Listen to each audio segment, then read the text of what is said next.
Space, the final frontier. These are the voyages of a new Trekkie. My 5-year mission to search out Star Trek media, to seek out our fans and merchandise, to boldly go where no fan has gone before.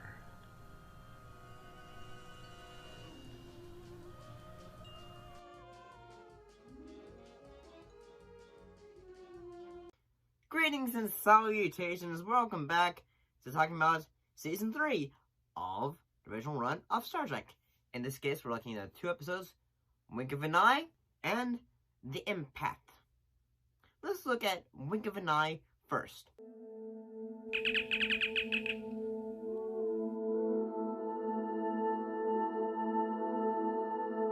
In this episode, normally invisible, time-accelerated aliens take over the Enterprise and attempt to abduct the crew for use as breeding stock. I'm gonna be honest, this one was freaking weird. That was weird. Mostly because, well, I'm gonna be freaking straight with you. The costumes that the aliens, for the planet, the Scalalians, their costumes that they wear. It was quite delightful kissing you when you couldn't see me. Hila! But now, Hila! I'm gonna be honest, they look like something from if a Star Trek porn came out during that time period, I feel that's like what it would, like their costumes would freaking look like. Cause their costumes are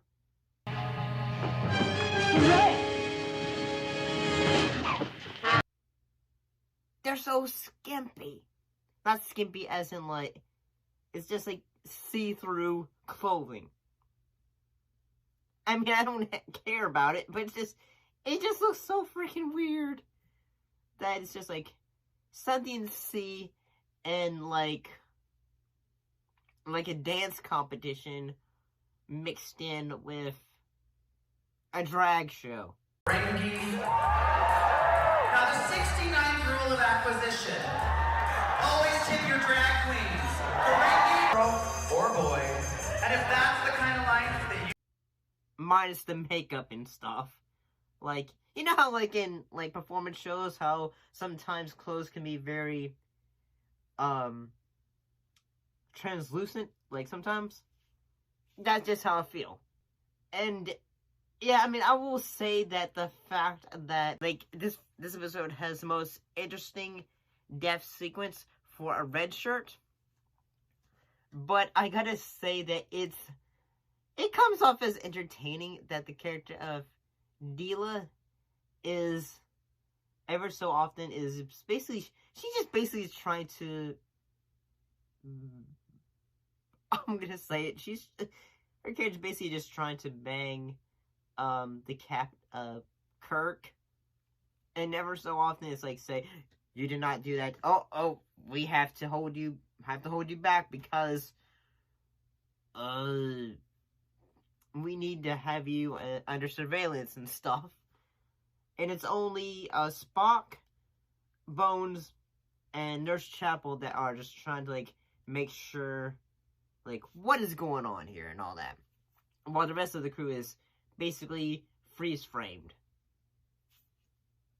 And yeah, I'm gonna say this episode is goofy, what with its use of costuming, honestly. I mean, the idea of, like, say, aliens that are moving so fast that everything around it is slowed down is a fairly interesting idea. But the concept just comes, like, the way it's executed is just kind of weird, basically, just because of costumings. And at times, like, there's a moment where Spock is, like, looking into evidence to, like, say, what are these aliens like? and then he's just fast forwarding it at the same time. It's almost like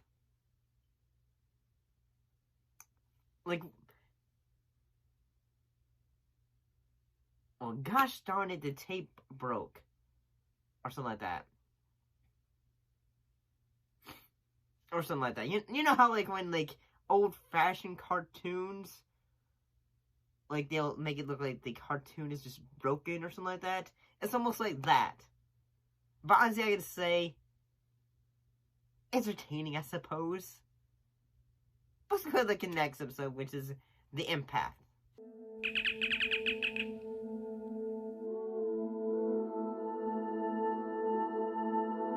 While the previous episode was goofy and all that, this one is more dramatic. In this episode, while visiting a doomed planet, the landing party is subjected to torturous experiments by powerful aliens. And I gotta say, it's pretty cool, honestly, because our friend Jerry Finnerman is back for the cinematography of this episode. And I gotta say, what makes this episode pretty good is the set design.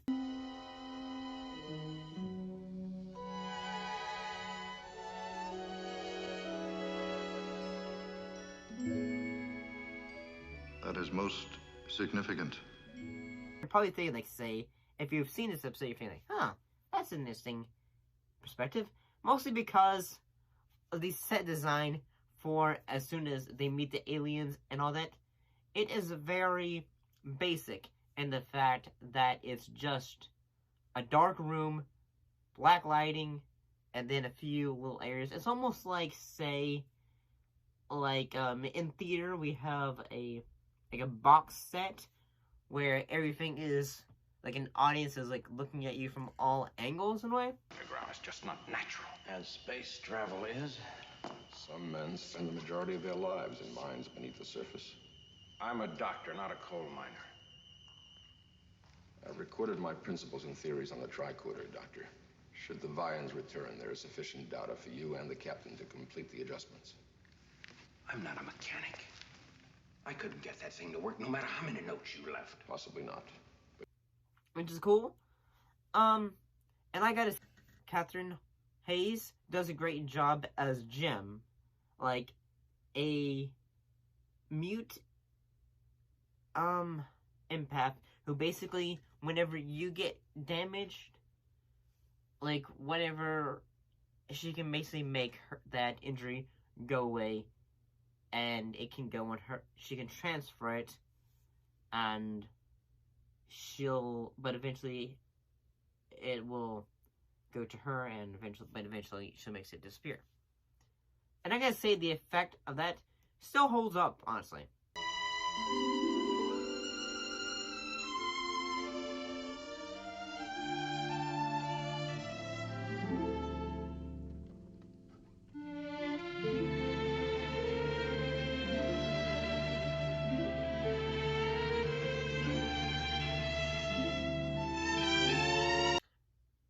And I gotta say, like, apparently one of the reasons why the content, the episode was not really screened in the BBC, I mean the UK and the United Kingdom by the BBC for many years is because of its torture elements. And it wasn't broadcast at the BBC until 1994. So there's that bit of history for you.